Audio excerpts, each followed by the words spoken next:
Good afternoon, freedom fighters, and welcome to 2025. I'm attorney Gerald Griggs, the Justice Fighter, and we're here on the Justice Fighter podcast on the Justice Media Network. And I wanted to come in and have a conversation about a couple things, but most importantly, to wish everybody a happy new year. I know that 2024 was a productive year, a hard year. It was a lot of things to a lot of people. And I wanted to take this time to recognize that and to also congratulate everybody on making it to 2025. It's a year we've never seen before. It's going to be a very impactful year all over the state of Georgia, all over the country, or wherever you are listening to this stream. And so, congratulations on making it to 2025. As you know, I've relaunched the Justice Fighter podcast, and we are streaming on all streaming platforms, including Facebook, YouTube, and Instagram. So, wherever you're joining us from, if you have not already subscribed to the Justice Fighter podcast, please go ahead and do that. We're going to be bringing you information about everything legal, everything social justice, the workings of the NAACP and how you can get organized in this social justice movement. And so wanted to recap 2024. We did a lot of things in 2024, culminating by the election all over the country. And of course, the election here in Georgia, where a new president of the United States was elected, a new Congress was elected. And now we have to move into legislative session here in the state of Georgia, which will be beginning in about a week. And so I'm excited to announce the next guest on the Justice Fighter podcast will be none other than State Representative Derek Jackson, who will be bringing us the legislative agenda for Georgia and how we can get engaged down at the Gold Dome, because we all know that all politics is local, and we have to make sure we understand what's happening under the Gold Dome here in Georgia, all of the legislation that will be put forth, all of the initiatives that will be occurring under the Gold Dome. So we're going to bring him on tomorrow at 7 p.m. on the Justice Fighter podcast. But back to recapping 2024. We did a lot of work in 2024, especially with the Georgia NAACP and Atlanta NAACP. We had Juneteenth, Atlanta. We had Juneteenth, Sandy Springs. Of course, we had our mobilization and registration effort for the election. And we will continue in that effort as now we have transitioned into a new electoral cycle, which will be 2025 municipal races. So we will continue to kick that up. But we did a lot of work in the community and around the state of Georgia for justice in 2024. And that leads me into what has been going on for the last couple of days. I do want to take a moment to pause and to reflect on two leaders that we lost in 2024. Both were good friends, personal friends of mine, that being the former state senator Vincent Ford, and of course, the president of the West Metro NAACP, Reverend Jethro Moore. I had the pleasure of being with his family yesterday at the homegoing service for President Moore. And I must say that he was a profound man of Alpha Phi Alpha Fraternity Incorporated. He was a profound member and president of the West Metro NAACP, and also began his work in the association in the State Conference of California. So I wanted to send my condolences and my respect to his family, to his two sons, his wife personally. And so we were there in Lithia Springs yesterday to show our respect. We presented him, his family, with a proclamation to all of his work in the NAACP, and of course a flag of the seal of the NAACP, because it's important that we remember those soldiers who have passed on, who did the work of this great association, who did the work in the social justice movement. And so it was my honor to be present to offer our condolences on behalf of the Georgia State Conference of the NAACP. We also know, and we're hopeful to have been present, but of course we had to be at Reverend Moore's funeral, that the homegoing service for my good friend, Senator Vincent Ford, was yesterday. And I just want to reflect on Senator Ford. He was one of my best friends in the movement. He was always a giant in social justice and civil rights, always fighting for housing, affordability, housing rights, ran successfully and was the state senator in Georgia, and also ran unsuccessfully to be mayor of the city of Atlanta. But he was a giant among leaders. He will be sorely missed in this social justice movement. And I want to offer my condolences on this platform, as I was unfortunately unable to make the homegoing services that was at Lindsay Street. So my condolences go to his family. He is a lion of this movement. We will continue in his spirit to always speak truth to power, always call out public officials and call them into the work that is important and incumbent upon what we must do as we move this social justice movement forward. So my condolences to both families of both Reverend Jethro Moore, President Jethro Moore, and Senator Vincent Ford. We also yesterday were able to be present, and I posted it on most of my social media.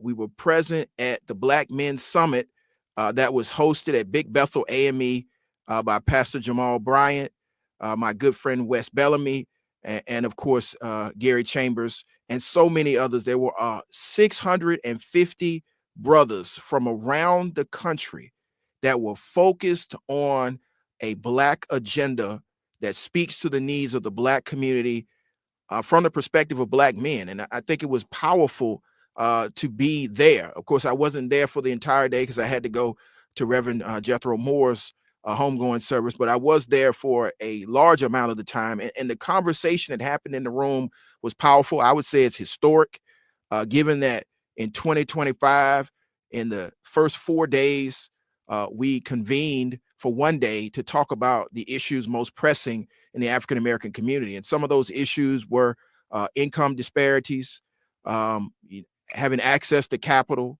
of course, voting rights, criminal justice reform, and also making sure that there's economic development both within the community and resources poured from without the community into the community. So it was a powerful conversation. There will be deliverables that come out of this. Demands will be made directly to the Congressional Black Caucus and other governmental entities that speak towards the needs of African Americans. But I'm just happy that the brothers came together in a way that was historic at Big Bethel.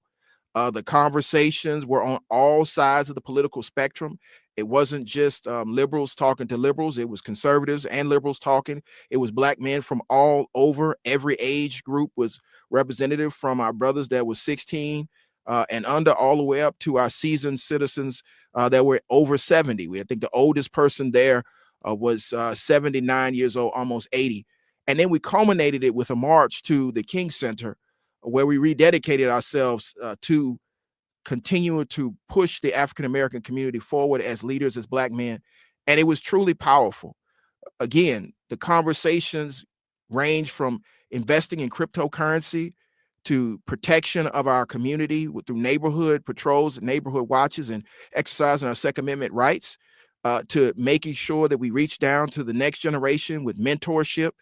And it was brothers from the West Coast, the East Coast, the North, the South, all over that were represented. Of course, you know, a large contingent was from Atlanta, but we had brothers from Nashville. We had brothers from North Carolina. We had brothers from California. We had a lot of brothers from New York and Chicago. Shout out to my man, my son, the General, who was present, and Angelo Pinto from Until Freedom that were there. And we had subject matter experts from a range of fields, whether that was legal, whether that's economics, whether that was a medical field, doctors. And we were having a full-throated conversation about what we expect and what we demand for our vote in 2025, and what the deliverables will be prior to the inauguration of the current incoming administration, both nationally at the presidential level, but on the state level with new governors and new state representatives, new state senators, and of course, mayoral issues and municipal issues, all the way down to city councils, down to boards of education. So it was a powerful conversation that will be reported out on. I know the video at some point will be placed on social media so you can see it for yourself, but it was truly historic at Big Bethel AME Church to host something like that. And I was super excited to be a part of that. Wanted to bring that to you. So I'm sure tomorrow in the discussion that we will have with State Representative Derek Jackson, we will delve more into what happened and what was discussed. and how we can move forward in building this economic agenda, this legislative agenda that speaks to the needs of the African American community in a way that every brother, every person affected can have a, a contact point to have this conversation in real time. So I was excited about that. Again, wanted to come on here and introduce the next guest, which will be tomorrow.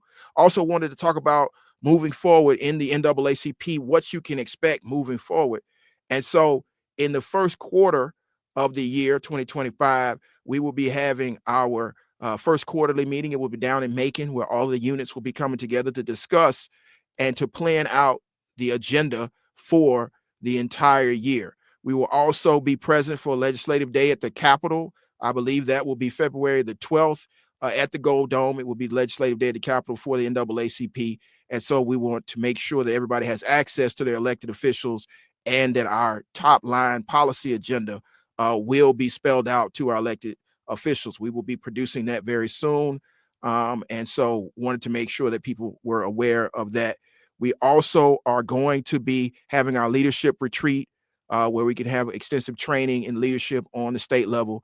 I know that many of the branches have already had their local elections, and so we'll be getting out more information on how you can get engaged in the leadership training on the national level and the state level for our branch level administration. So excited about that. Of course, we have the King holidays coming up, and many of the units are having King celebrations, from parades to programs. I myself will be in Fayette County. I will also be at Agnes Scott to give the King speech at both organizations, and I will also make it around the state to make sure I am taking part in King celebrations both in DeKalb County and down in Middle and South Georgia. So stay on the lookout for that. Super excited about that.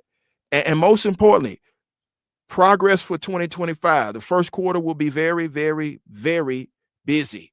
But we need to make sure that we are prepared for what is to come in 2025, both legislatively, politically, and economically throughout the state of Georgia. So I will continue to bring that information on this platform, the Justicefighter podcast, on the Justice Media Network. Again, I want y'all to tune in tomorrow, where we will bring State Representative Derek Jackson on the platform to have an informed conversation prior to legislative session opening in Georgia. And for those that don't know, legislative session lasts for the better part of the first quarter. It will start sometime next week and will go all the way into March through crossover day and then signing day. And we need to be present. So again, February the 12th, we will have Legislative Day at the Capitol, NAACP Legislative Day at the Capitol, but we will be lobbying through our executive director every single day of the legislative session, and we will make sure that we are aware of the laws that are being